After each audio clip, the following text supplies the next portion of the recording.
आपने अध्यात्म का रास्ता कैसे चुना? अध्यात्म का रास्ता मैंने खुद नहीं चुना। ये आपको एक परिवार से ही प्राप्त होता है। परिवार की जो आपकी मार्ग होता है, भक्ति मार्ग, आप उसी से ही आगे बढ़ते हैं। भागवत का सार क्या है और उसका महत्व क्या है? भा से भक्ति, गा से ज्ञान, व से वैराग्य और ता से तत्व की प्राप्ति। आपकी नज़र में तंत्र क्या है? तंत्र कोई तामसिक मार्ग नहीं है, तंत्र सात्विक मार्ग है। तंत्र की शुरुआत कहाँ से हुई है? तंत्र की शुरुआत भगवान शिव से ही हुई है।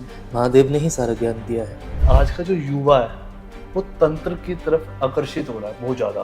तंत्र की तरफ आज का युवा जो आकर्षित हो रहा है, उसका कारण मुझे ऐसा लगता है, जो मैंने आपको पहले भी बताया, कि बहुत जल्दी प्राप्ति वाला साधन है। नमस्कार दोस्तों, आप सभी देख रहे हैं क्लिक इंडिया। हमारे साथ आज बहुत ही खास मेहमान मौजूद है, नित्यानंद हितेशी महाराज जी, जो भागवत आचार्य है। महाराज जी, आपका बहुत बहुत स्वागत है। धन्यवाद। आज हम महाराज जी से भागवत सार के बारे में और तंत्र को लेकर जो भी मिथ है उस पर चर्चा करेंगे। सर, मैं आपसे जानना चाहूंगा महाराज जी की ये बताइए कि आपकी जिंदगी में कैसे शुरुआत हुई और आपने अध्यात्म का रास्ता कैसे चुना, जो आप एक भागवत कथावाचक बने। अध्यात्म का रास्ता मैंने खुद नहीं चुना। ये आपको एक परिवार से ही प्राप्त होता है। परिवार की जो आपकी मार्ग होता है, भक्ति मार्ग, आप उसी से ही आगे बढ़ते हैं। बचपन से जो संस्कार आपको दिए जाते हैं, वही संस्कार आगे जाके आपको उस मार्ग पे ले जाते हैं। हमारे घर में भी बचपन से ही हरिनाम संकीर्तन होता आया है। हरिनाम संकीर्तन को सुनते सुनते, वहाँ बैठते बैठते ठाकुर जी में थोड़ी सी प्रीति होती गई। वही संकीर्तन आगे चलते चलते इस मार्ग पर ले आया। फिर मैंने भागवत का अध्ययन किया और भागवत का अध्ययन करके अब मैं भागवत करता हूँ, भागवत कथा। बस यही एक छोटी सी जर्नी है। सर, कैसा अनुभव है आपका भागवत का लेके महाराज जी, और ये बताइए कि इसमें भागवत का अगर दर्शकों को कहा जाए, बताया जाए तो क्या है, भागवत का सार क्या है और उसका महत्व क्या है आपकी नज़र में? मैंने अपने पूज्य गुरुदेव से जो भी सीखा है, मेरे पूज्य गुरुदेव आवाहन अखाड़े का श्री मंत्र सेक्रेटरी रहे हैं, उन्होंने ही मुझे भागवत सिखाई है। उन्होंने जो भी मुझे सार बताया है, भा से भक्ति, गा से ज्ञान, व से वैराग्य और ता से तत्व की प्राप्ति। भक्ति, ज्ञान और वैराग्य के द्वारा तत्व की प्राप्ति कराना ही भागवत का सार है। भागवत में भक्ति भी है, ज्ञान भी है और वैराग्य भी है। भक्ति मार्ग में आप जा सकते हैं तो भी आपको प्राप्ति हो जाएगी। ज्ञान मार्ग में आप जा सकते हैं तो भी प्राप्ति हो जाएगी। वैराग्य मार्ग में आप जाएं तो भी प्राप्ति हो जाएगी। किसी भी प्रकार से हमें तत्व की प्राप्ति करनी है। तत्व कौन है? भगवान कृष्ण, जो भागवत के प्रधान इष्ट हैं। यही भागवत का सार मेरे पूज्य गुरुदेव ने बतलाया है। आपने बहुत सारी जगह कथाएं करी, लास्ट टाइम आपने कहाँ की थी कथा? अभी कासगंज कथा थी हमारी। से कुछ एक्सपीरियंस के बारे में बताइए, कैसा रहा आपका अनुभव वहाँ पे? अनुभव अच्छा था। ग्रामीण क्षेत्रों में कथा करने में वहाँ के लोगों में श्रद्धा भाव बहुत अधिक होता है शहरों की अपेक्षा। लेकिन कुछ भ्रांतियाँ गांवों में जो फैली हुई हैं, उनको लेकर मैं कहना चाहूँगा कि उनको स्वयं पढ़ना चाहिए, शिक्षा ग्रहण करनी चाहिए या किसी ऐसे विद्वान व्यक्ति से कथा सुने जो कथा का सार उनको बतला सके। अभी मैं जब कासगंज गया, वहाँ पर मुझे पता चला कि कंसवध का उनका अलग ही एक कार्यक्रम है। जब कंसवध हुआ तो अगले दिन मेरे पास आकर किसी ने कहा, आपने कंसवध नहीं कराया। मैंने कहा, कंसवध तो हो चुका है। उन्होंने कहा, नहीं, हमारे यहाँ ऐसा होता है कि पेड़ पर मटकी टांग देते हैं और जो व्यासपीठ पर व्यास बैठा होता है, वो चिड़िया मारने वाली जो बंदूक होती है उससे निशाना लगा के वो मटका फोड़ते हैं, तब कंसवध होता है। मेरे लिए बड़ी अटपटी सी और बड़ी नई बात थी। उनको मैंने फिर समझाया कि ऐसा भागवत में तो कहीं वर्णन नहीं है। आप अपने मन से कुछ भी धारणाएं बना लें या कुछ भी आप नई नई कहानियां बनाकर उस पर चलने लगे तो उनका कोई लाभ नहीं है। भागवत में ऐसा कहीं वर्णन नहीं है। तो अलग अलग स्थानों पर अलग अलग धारणाएं हैं, उनकी अलग अलग मानसिकताएं हैं, लेकिन फिर भी ग्रामीण क्षेत्रों में शहरों की अपेक्षा अधिक श्रद्धा भाव है। महाराज जी, भागवत की बात हो गई है थोड़ी सी, लेकिन अब मैं ना कुछ अलग सा मुद्दा लेके आना चाहता हूँ आपके सामने। आजकल यूथ में बहुत ज़्यादा इंटरेस्ट है और लोग इसको सर्च भी कर रहे हैं, और उसको लेके ना बहुत सारे मिथ भी है लोगों के अंदर, जैसे मैंने अपने इंट्रोडक्शन में भी कहा था। तो मैं तंत्र पे बात करना चाहता हूँ थोड़ी सी आपसे, ठीक है? तो सबसे पहले हमारे दर्शकों को ये बताइए कि आपकी नज़र में तंत्र क्या है और ये किसके लिए है? तंत्र को आज के समय में बहुत ही तोड़ मरोड़ के लोगों के सामने रखा जाता है। जब हम तंत्र के बारे में सुनते हैं या किसी से हमें पता चलता है कि तंत्र, तो तंत्र से हमारा सीधा ध्यान जाता है एक लंबी जटा वाले, काले कपड़े पहने हुए, भस्म लगाए हुए, खोपड़ियाँ, हड्डियाँ, ये सब हाथ में, और कुछ भी ऐसी क्रियाएं जो सामान्य व्यक्ति के लिए बहुत ही अटपटी होती हैं। तो तंत्र से हमारा ध्यान सीधा वहीं जाता है। लेकिन तंत्र एक बड़ा सात्विक और बड़ा सरल तो नहीं कहूँगा, लेकिन जल्दी का मार्ग है परमात्मा की प्राप्ति का।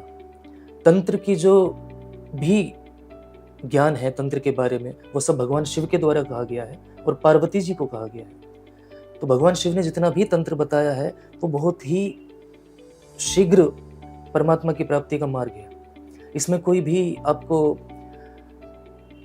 तामसिक प्रवृत्ति वाली भावना या उस प्रकार से आप तामसिक प्रवृत्ति से तंत्र को नहीं पा सकते। तंत्र में आप प्रवेश भी नहीं कर सकते, बड़ा सात्विक रहना पड़ता है। तंत्र की एक सबसे बड़ी एक क्रिया है जिसको भैरव भैरवी साधना कहते हैं। वैसे ये साधनाएं इतनी गहन हैं, गुप्त हैं, इनको बताना नहीं चाहिए, लेकिन फिर भी एक इसका बड़ा सुंदर प्रमाण है। भैरव भैरवी साधना में केवल 9 दिनों में आप परमात्मा की प्राप्ति कर सकते हैं। 9 दिन में कुंडलिनी जागरण का सबसे शीघ्र वाला मार्ग है। लेकिन तंत्र को आज के समय में जैसा परोसा जाता है वो लोगों को डरा देता है। भैरव भैरवी साधना में बहुत ही सात्विक रहना पड़ता है, अपने अंदर बहुत ही संयम रखना पड़ता है, जो लोग नहीं रख सकते। इसलिए लोगों को जो परोसा जाता है वो डराने वाला होता है, भयभीत करने वाला होता है।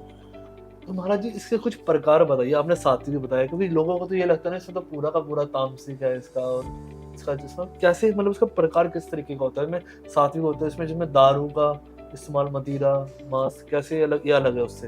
तंत्र के 5 मकार होते हैं, मांस, मत्स्य, मदिरा, मैथुन, मच्छ। ये तंत्र के 5 मकार हैं। तंत्र में इनका प्रयोग होता है, लेकिन वो अलग अलग साधनाओं में होता है। तंत्र की जितनी भी साधनाएं हैं, एक उग्र होती है और एक शांत होती है। तो तंत्र कोई तामसिक मार्ग नहीं है, तंत्र सात्विक मार्ग है। और किसी भी साधना में साधक का सात्विक रहना ही सबसे आवश्यक होता है। जैसे आपने अभी बात की कि शराब का और मांस का, इन सब का प्रयोग होता है। यदि इनका प्रयोग होता भी है तो इनका प्रयोग सात्विक मन से ही होता है और केवल अर्पण करने के लिए, भोग देने के लिए होता है। क्योंकि तंत्र में कुछ ऐसे भी पिशाचनियाँ, योगनियाँ, भैरव ऐसे हैं जिनको इन्हीं वस्तुओं का भोग अर्पण होता है, लेकिन वो भोग उनको अर्पण करने के लिए, स्वयं के लिए नहीं, उनको अर्पित करने के लिए। जैसे आजकल एक नई भ्रांति चल रही है, मैं देखता हूँ लोग जाते हैं भोलेनाथ के नाम पे चिलम पीना, भांग खाना। भोलेनाथ ने तो शायद ऐसा कभी किया भी नहीं होगा। बिल्कुल, उन्होंने तो जहर पिया था। यदि पीना चाहे उनके नाम पे तो जहर पी सकते हैं। ऐसे ही लोग तंत्र में भी करते हैं। जिनको भोग देना चाहिए शराब का या मांस का, वो भोग देने के नाम पर खुद ग्रहण करते हैं। मैं अक्सर देखता हूँ कि भैरव बाबा जाते हैं लोग, वहाँ पर शराब चढ़ती है, भैरव बाबा को भोग लगता है, तो भोग लगाने के बाद ले आते हैं वहाँ से खुद पीने के लिए। लेकिन भैरव बाबा का भोग है तो उन्हीं को ही अर्पित करने दीजिए। आप स्वयं उसको ग्रहण करके फिर उस तामसिक मार्ग पर चलना चाहें तो फिर ये आपकी बुद्धि की बात है। तो भैरव बाबा को अगर शराब चढ़ाए तो पूरी चढ़ाए, चढ़ाएं उनको, मतलब वापस न लें। इसका मैं आप एक बता देता हूँ उदाहरण। भैरव बाबा को शराब चढ़ाने का बड़ा सुंदर वो है, यदि कोई व्यक्ति किसी के जीवन में शराब इतनी ज़्यादा आ गई है कि वो छोड़ नहीं पा रहा है, तो वो रविवार को जाए, वहाँ पर शराब चढ़ाए, प्रार्थना करे कि मैं छोड़ना चाहता हूँ, आपको अर्पित कर रहा हूँ। आप पाएंगे कि 5 रविवार के बाद उसका मन खुद ही करना बंद कर देगा, क्योंकि वो अपने मन के भाव वहाँ पे अर्पित कर रहा है शराब के रूप में। तो उसके जीवन से जो शराब है वो वहाँ पर चली गई। लेकिन लोग वहाँ से वापस लेकर आ जाए और पीने लगे तो अपना जीवन खराब करने वाली बात है। तो सर अगर ये बात की जाए महाराज जी, तो तंत्र की शुरुआत कहाँ से हुई है? हमें तंत्र की starting, शुरुआत, मतलब जो आया वर्ड कहाँ से आया? तंत्र की शुरुआत भगवान शिव से ही हुई है। महादेव ने ही सारा ज्ञान दिया है। क्योंकि हमारी जितनी भी सात्विक साधनाएं हैं उनका जो कार्यकाल है बहुत लंबा है। जैसे अब ध्यान मार्ग ले लीजिए, ध्यान मार्ग में यदि हम प्रवेश करते हैं, हम ध्यान करते हैं, तो ध्यान में कितना समय लगेगा नहीं पता।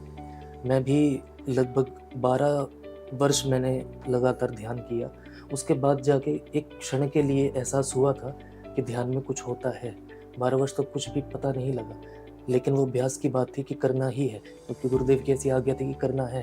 तो 12 वर्ष तक अभ्यास चलता रहा, लेकिन 12 वर्ष बाद जब एक क्षण के लिए हुआ तब एहसास हुआ कि हाँ ये भी होता है, लेकिन वो बहुत लंबा कार्यकाल है। तंत्र जो है बहुत ही सूक्ष्म है, जल्दी वाला मार्ग है। जिसको जल्दी से प्राप्त करना है कुछ, वो तंत्र में प्रवेश करता है, लेकिन तंत्र में प्रवेश करने के लिए बहुत सावधानियां चाहिए। तंत्र मार्ग में सबसे पहले तो गुरु आवश्यक है। तंत्र मार्ग में क्या, जीवन के किसी भी मार्ग में गुरु आवश्यक है, लेकिन जो भी व्यक्ति तंत्र में प्रवेश करना चाहते हैं उनके लिए गुरु ऐसा चाहिए जिसने तंत्र प्रयोग किया हो, जो तंत्र में प्रवेश कर चुका हो, जिसने कुछ पा लिया हो, जो सिद्ध हो चुका हो। कोई भी साधक को गुरु बनाकर अगर आप चल पड़ेंगे तो वो तो डूबेगा ही, आपको भी लेकर डूबेगा। इसलिए सिद्ध गुरु चाहिए। और सिद्ध गुरु जो होते हैं, सिद्ध गुरु कभी भी आपको ऐसे स्थान पर लेकर नहीं छोड़ेगा कि आप डूब जाएं, वो आपको पार लेकर ही जाएगा। महाराज इसमें एक सवाल छोटा सा जी। ऐड करूंगा, सिद्ध गुरु की पहचान कैसे करें? क्योंकि मैं इसके टॉपिक में बाद में आऊंगा। जी, हमें कैसे पता कि ये सिद्ध है? देखिए मैं आपको गुरु की ही पहचान बता देता हूँ। सिद्ध गुरु तो बहुत ऊंची बात है। अगर हम गुरु को ही पहचान ले कि गुरु कैसा होना चाहिए, तो मेरा मानना ऐसा है कि आज के समय में जो भागदौड़ मची हुई है, गुरु बनाने की होड़ जो मची हुई है कि उसके अधिक शिष्य हैं उसे गुरु बनाना चाहिए, उसका इतना ऊंचा नाम है उसको गुरु बनाना चाहिए, तो शायद यदि हम ये समझ जाएं कि गुरु कैसा होना चाहिए तो शायद 80% लोग गुरु बनाना छोड़ देंगे। गुरु गीता में गुरु की परिभाषा लिखी है पूर्ण रूप से, गुकारो गुणातीता, रूकारो रूप रहिता, गुण रूप विहीनस्य गुरुरिभि अभिधीयते। जो गुणातीत है, जो रूप रहित है, वो गुरु है। गुणातीत की परिभाषा भगवान श्री कृष्ण ने श्रीमद् भगवद गीता में स्पष्ट रूप से कही है, सम दुख सुख स्वस्थ समलोष्टाश्मकाश्चन तुल्य प्रिय प्रियो धीर तुल्य निंदात्म संस्तुति मान अपमानयोस्तुल्य तुल्य मित्रारिपक्षयो सर्वारंभ परित्यागी गुणातीत स उच्यते। जो सुख में दुख में समान भाव रखता है, जिसके लिए मिट्टी पत्थर और सोना स्वर्ण समान है, जो निंदा और स्तुति में समान भाव रखता है, जिसके लिए मान अपमान में समान भाव है, जिसके लिए शत्रु पक्ष और मित्र पक्ष दोनों में समानता है, जो संपूर्ण कर्मों के आरंभ के कर्तापन के अहंकार से रहित है, वो गुणातीत है। आपको लगता है कोई ऐसा होगा जिसके लिए मिट्टी भी पत्थर भी और सोना भी समान होगा? सोना देखते ही पीछे भागते हैं सब। अगर पत्थर मारने लगे तो कोई नहीं लेंगे, लेकिन सोना मारे तो उठा कर ले आएंगे। कोई आपकी बड़ाई करे तो आपके लिए बहुत अच्छा है, कोई आपकी बुराई करे, नहीं ये व्यक्ति अच्छा नहीं है। कोई आपसे शत्रुता रखे, नहीं इससे दूर रहना है। कोई आपसे मित्रता का भाव रखे तो आप उसके साथ घूमेंगे फिरेंगे। लेकिन इन सभी कार्यों में जो समान भाव हो, बिल्कुल समान, शांत, एक रस, वो गुणातीत। रूप रहित कौन है? जो बाहरी दिखने वाले अरूप तत्व को ना देखकर उनमें भीतर जो विराजमान जीव है, ईश्वर का अंश है, उसको देखता है, वो रूप रहित है। उसके लिए बच्चा बूढ़ा स्त्री पुरुष सब एक समान है। जो गुणातीत है, जो रूप रहित है, वो गुरु है। यदि ऐसा गुरु मिल जाए तो वही सिद्ध है। सिद्ध गुरु वही है। ठीक है। अब क्योंकि मैंने सवाल इसलिए पूछा था क्योंकि क्या काला जादू, वशीकरण और ये सब कुछ एक तंत्र का ही पार्ट है क्या, या अलग है? काला जादू तंत्र का पार्ट नहीं है। काला जादू की जो उत्पत्ति है, या मेरे विचार से जो इसका आया है, जितना मैंने पढ़ा है, जानकारी मिली है, काला जादू दक्षिण अफ्रीका से चला है। वहाँ का काला जादू सबसे ज़्यादा प्रसिद्ध है। दूसरा बंगाल, वहाँ पर काला जादू सबसे ज़्यादा प्रसिद्ध है। काला जादू इसलिए कह देते हैं हम क्योंकि वो नकारात्मक चीज़ों के लिए प्रयोग करते हैं, इसलिए हम उसे काला जादू कह देते हैं। तंत्र में बहुत सी ऐसी बातें हैं, जब भी हम किसी साधना को करने जाते हैं तो उसमें पहले स्पष्ट रूप से यही लिखा होता है, इसको किसी भी अनैतिक कार्य के लिए प्रयोग ना करें। यदि आप उसको अनैतिक कार्य के लिए प्रयोग करते हैं तो वो काला जादू हो जाता है। यदि आप उसको सात्विक कार्य के लिए, किसी की भलाई के लिए प्रयोग कर रहे हैं तो वो तंत्र है, तब तक वो तंत्र है। उसके बाद अगर आपने किसी की बुराई के लिए, किसी को परेशान करने के लिए उसका प्रयोग करना प्रारंभ किया, वही काला जादू बन जाता है। ये वशीकरण, ये सब इसी के छोटे छोटे हाँ, पार्ट हैं। तंत्र में वशीकरण, उच्चाटन, मारण, स्तंभन, मोहन, ये सब तंत्र के ही प्रयोग है। ये सब सुनने के बाद तो कहीं ना कहीं लोगों में तंत्र को लेके बहुत डर है। तो इतना डर कैसे मतलब हटेगा? ये साइकोलॉजिकली लोग, आदमी सोचता है तो डर जाता है कहीं ना कहीं। तंत्र को लेकर डर इसलिए है क्योंकि लोग सुनकर प्रयोग कर देते हैं, या किसी अनाड़ी गुरु की देखरेख में करते हैं, तो उनके साथ जो भी घटनाएं घटती हैं तो उससे डर बना रहता है। यदि आपके पास, मैंने पहले भी कहा कि अगर कोई सिद्ध गुरु नहीं है तो किसी भी तरह का प्रयोग आपके लिए वर्जित है, पूर्णतया वर्जित है। तंत्र में भी सबसे पहले यही बात आती है, यदि आप इसको पढ़ रहे हैं, सिर्फ पढ़ रहे हैं, तो भी इसका प्रयोग केवल सिद्ध गुरु की देखरेख में ही करें। तंत्र का प्रारंभ ही है गुरु से। ओके। लेकिन लोग क्या करते हैं, कहीं से सुन लिया, कोई ऐसा मिल गया, आपने किया, हाँ मैंने किया है, मुझे भी करा दो। वो वहाँ तक पहुँचा है या नहीं इसकी हमें जानकारी नहीं है, लेकिन उसकी देख-रेख में हमने करना शुरू किया तो उसका तो दुष्परिणाम हमें भुगतना ही पड़ेगा। फिर आप अपने यदि विचार, अपना अनुभव किसी को बताएँगे तो सामने वाले को तो मन में डर ही रहेगा, वो तो भयभीत ही होगा। तो इसलिए ये डर जो बना हुआ है, ये गुरु के अभाव में। ओके। और सर, अगर महाराज की बात की जाए तो बहुत सारे सिद्ध गुरु हैं। जी। आपके ख्याल से इस वक्त कोई है ऐसे सिद्ध गुरु भारत में, तंत्र के उसमें? भारत में भारत कभी भी, एक तो भारत भूमि ऐसी है, यहाँ पर प्रत्येक काल में संत महात्मा सिद्ध हमेशा रहते हैं। कि भारत भूमि इतनी महान है तो आज के समय में बहुत है, लेकिन सभी थोड़ा छिपे हुए हैं, दुनिया से थोड़ा दूर।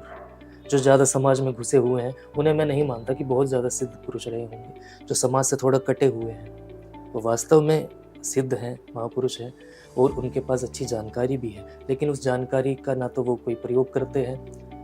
हाँ, समाज की भलाई के लिए जब कब उन्हें समय मिलता है या जब उन्हें लगता है कि अब समाज के लिए ये कार्य आवश्यक है तब वो कर देते हैं, लेकिन वो समाज से कटे हुए हैं। तो उनका मैं, यदि मुझे जानकारी हो भी तो उनका नाम लेकर उनको परेशान नहीं करना चाहूँ, क्योंकि आजकल मैं देखता हूँ सोशल मीडिया के माध्यम से लोग ऐसे स्थानों पर जाना ज़्यादा पसंद करते हैं जो गुप्त हैं, ऐसे लोगों के पास जाना पसंद करते हैं जो गुप्त हैं। यदि उनका नाम ले भी लूँ मैं तो उनको ही परेशानी होगी, तो इससे अच्छा है कि वो अपने स्थान पर रहें जहाँ भी। महाराज जी, तंत्र की बात हो रही है और अघोर पंथ की बात ना हो तो टॉपिक अधूरा है। तो जो अघोर पंथ है वो क्या है? घोर का अर्थ होता है अति या भयंकर। मैं आपके इसी शब्द में ही तंत्र की पूरी व्याख्या देता हूँ। घोर का अर्थ होता है भयंकर या अति, और अघोर का अर्थ होता है जो अति नहीं है, जो भयंकर नहीं है, जो सरल है, वो तंत्र है।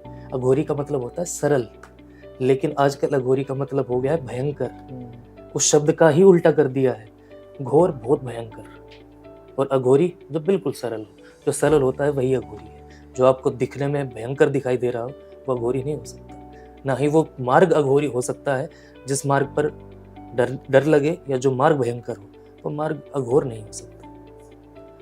क्योंकि अघोर मार्ग तो सरल है, जितना सरलता से आप आगे बढ़ते जाएंगे वो है, और सरल होना ही सबसे कठिन है। अघोर की आजकल जो परिभाषा लोगों ने चलाई हुई है, अघोर से आप तो वही समझते होंगे। आजकल जो हम भी देखते हैं, कुंभ में देखते हैं ज़्यादातर, उनको हम कह देते हैं अघोरी, लेकिन वो अघोरी नहीं है।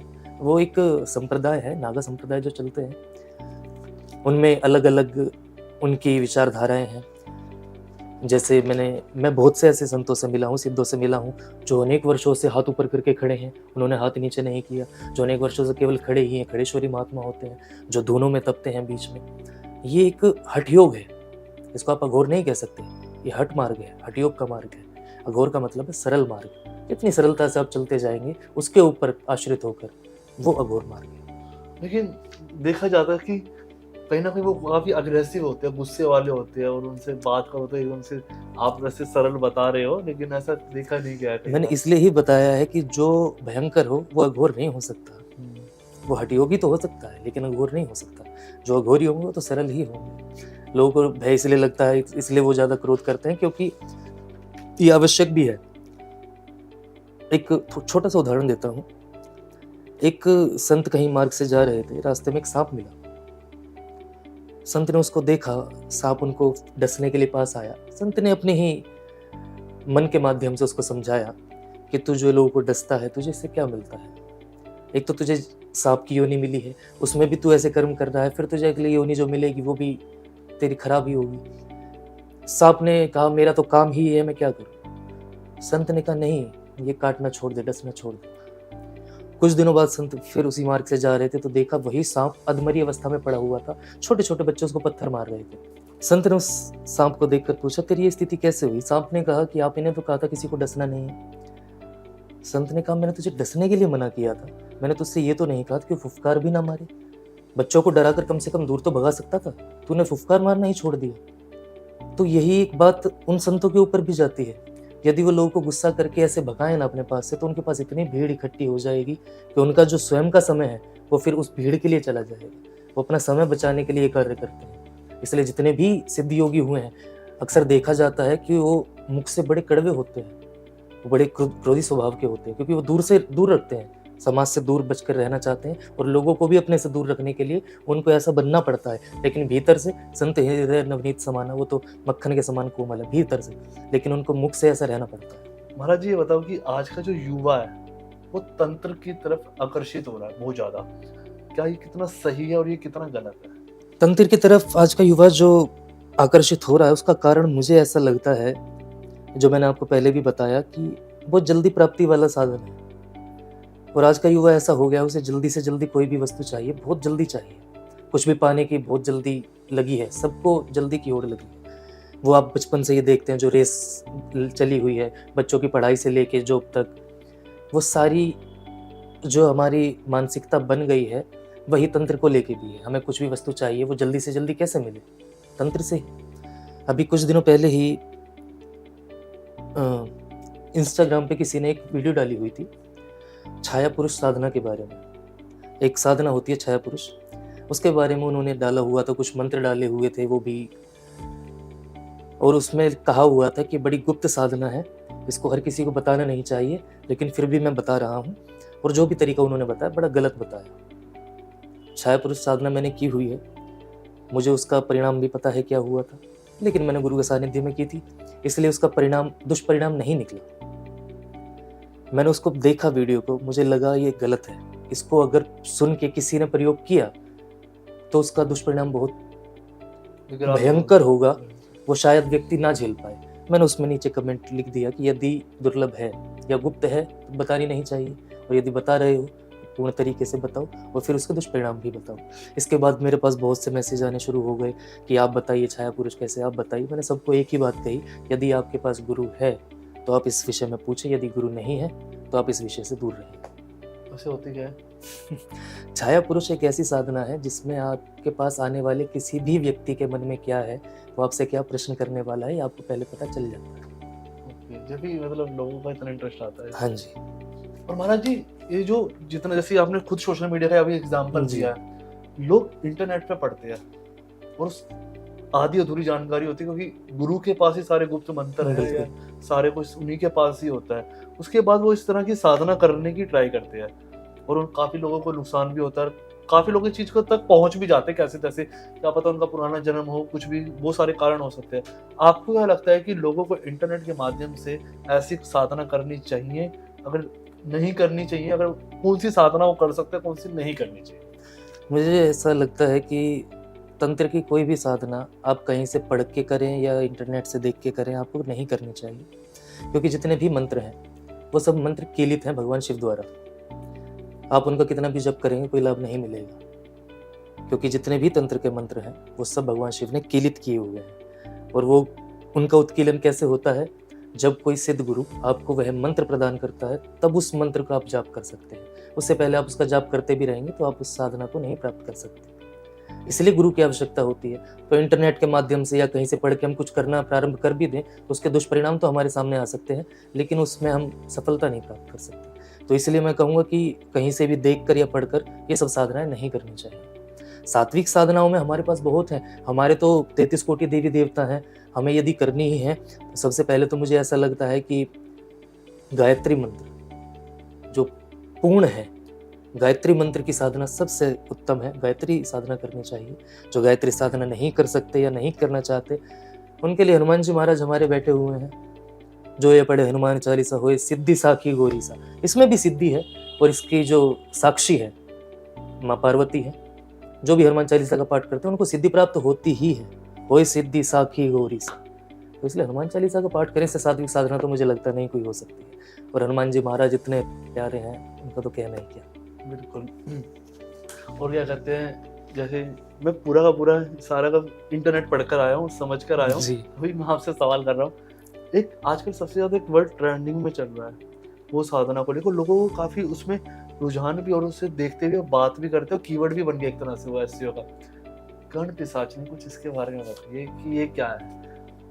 ये जितना डरावना है ये उतना उससे ज्यादा डरावनी है, क्या है ये? कर्ण पिशाचनी के बारे में मैं इतना कहना चाहूँगा कि गृहस्थी को तो कर्ण पिशाचनी नहीं करनी चाहिए, सबसे पहली बात। क्योंकि कर्ण पिशाचिनी 3 रूपों में आती है, या हम कोई भी अप्सरा साधना या योगिनी साधना करते हैं वो 3 रूपों में आती है, माँ, बहन और पत्नी।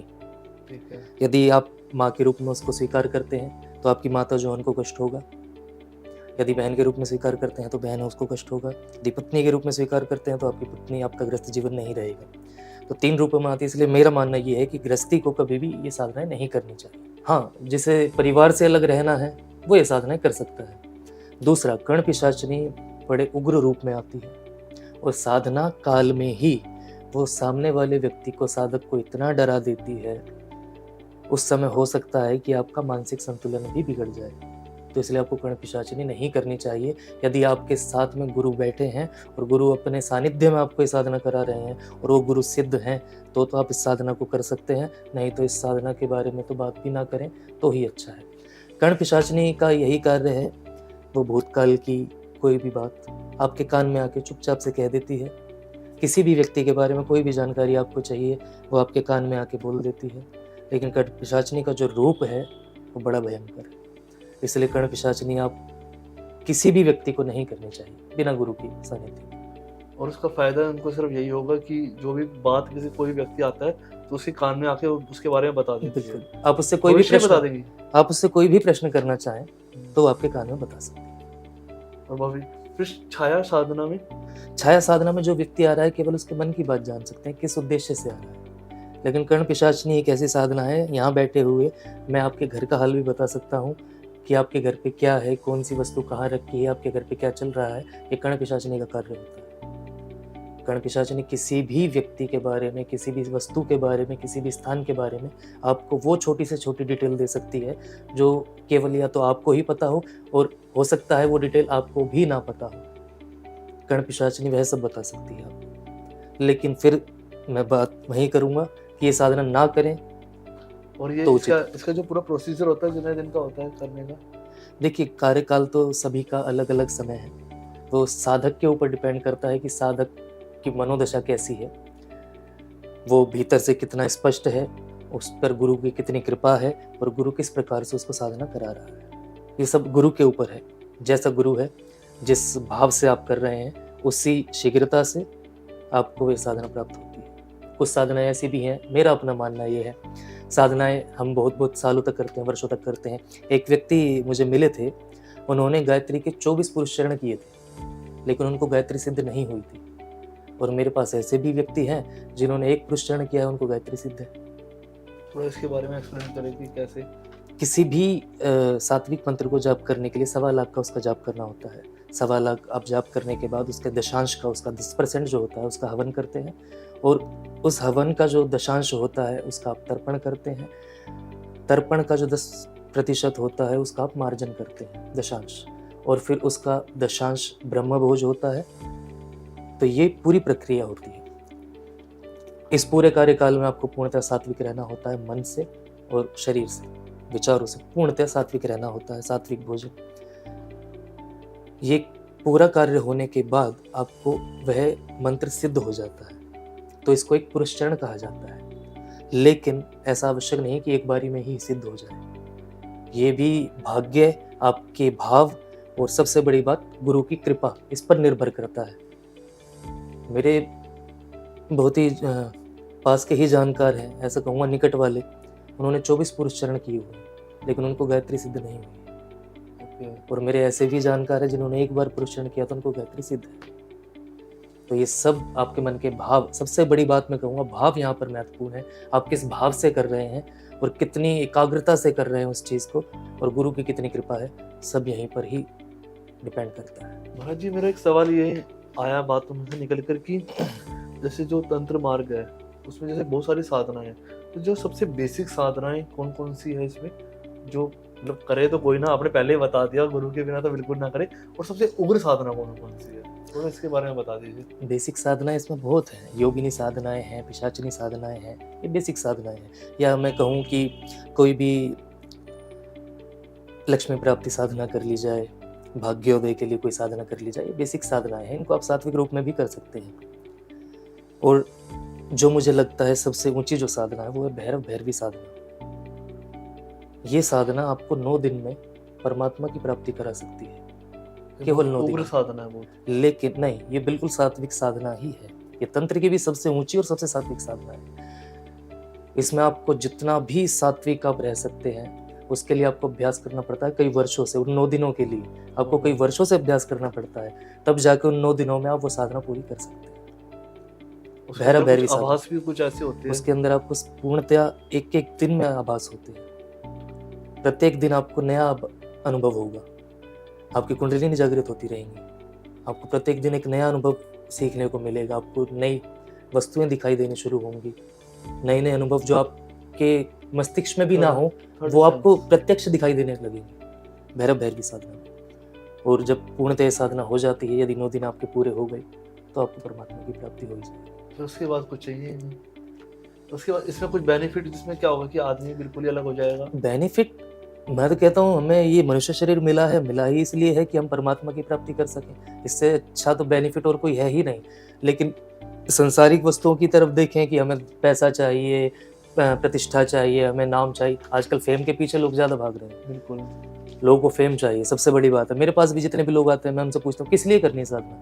अरे हम फेम चाहिए, फेम चाहिए, फेम के लिए कुछ और कर लो, साधना ही क्यों करनी है। साधना तो अपने लिए होती है ना, अपने जीवन को सुधारने के लिए, या अपना आचरण सुधारने के लिए, अपना मार्ग आगे के लिए सुधारने के लिए, कि हम अब परमात्मा के रास्ते पे जा रहे हैं। यदि हम इन साधनाओं के मार्ग पे होते हुए अंत में भैरव भैरवी साधना कर पाए, तो हमारे लिए उचित है। महाराज जी, लेकिन आज के टाइम के अंदर लोग इतने ज्यादा साधनाओं के प्रति जागरूक तो है नहीं, जी। गुरु वाला ज्ञान भी नहीं है, जी तो उनके साथ ना ठगी बहुत हो जाती है। छोटे छोटे लेवल, जैसे नींबू मिर्ची के साथ ही लगा जी। दीजिए, छोटा मोटा जादू टोने के हिसाब से लोगों को इतने इतने पैसे ऐंठ लेते हैं। जी। बहुत सारे मैंने मामले सुने। तो उनको कैसे जागरूक किया जा सकता है?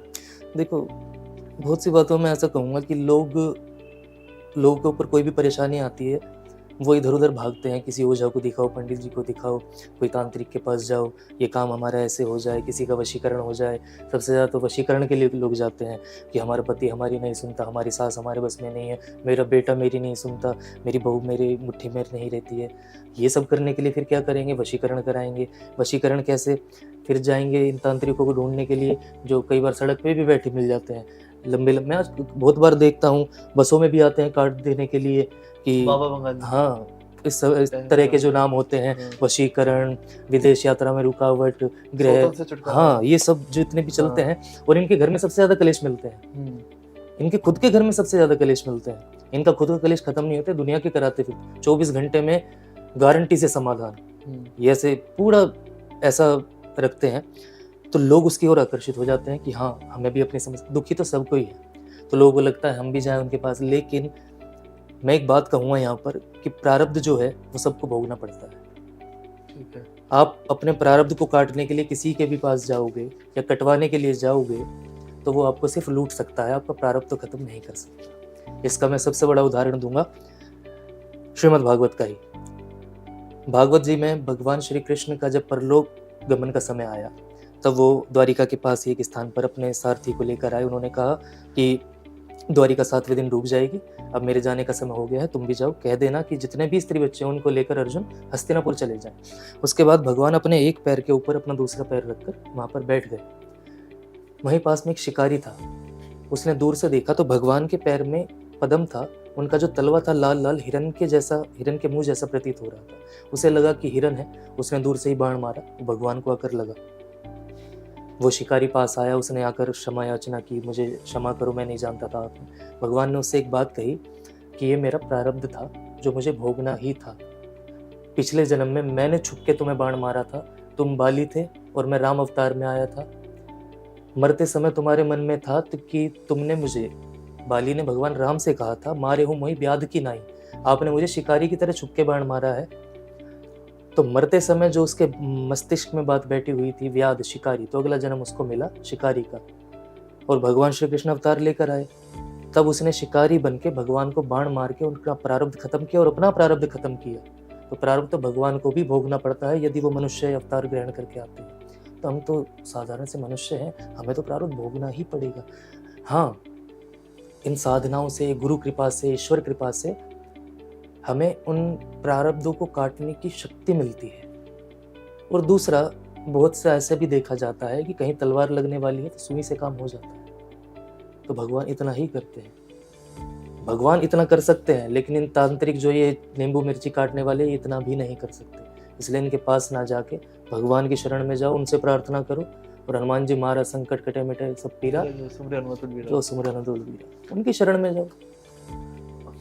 और क्या कहते हैं, देखिए हाथ ये भी बता दीजिए कि लोगों को प्रेत बाधाएं होती है, जी। बहुत सारे संकट होते हैं, जी, तो उस सिचुएशन में वो क्या कर सकते हैं अगर वो कुछ ज्यादा मतलब अगर परेशान है? देखिए इसमें भी मैं एक बात कहूँगा कि 90% मुझे ऐसा लगता है कि मानसिक रोगी होते हैं। जितने भी प्रेत बाधा से होते हैं वो 90% मानसिक रोगी होते हैं। केवल 10% जो मेरे आते हैं संपर्क में, 10% मुझे ऐसा लगता है कि वास्तव में उनके ऊपर कोई ऐसी बाधा होती होगी। अन्यथा 90% तो केवल मानसिक रोगी होते हैं।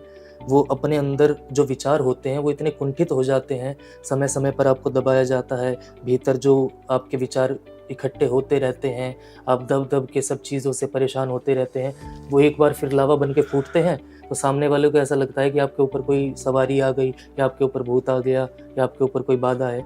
लेकिन वो केवल मानसिक रोगी होते हैं। हाँ, लेकिन मानसिक रोगी का भी जो उपाय है, जो इलाज है, वो उनको उसी तरीके से ही करना पड़ेगा।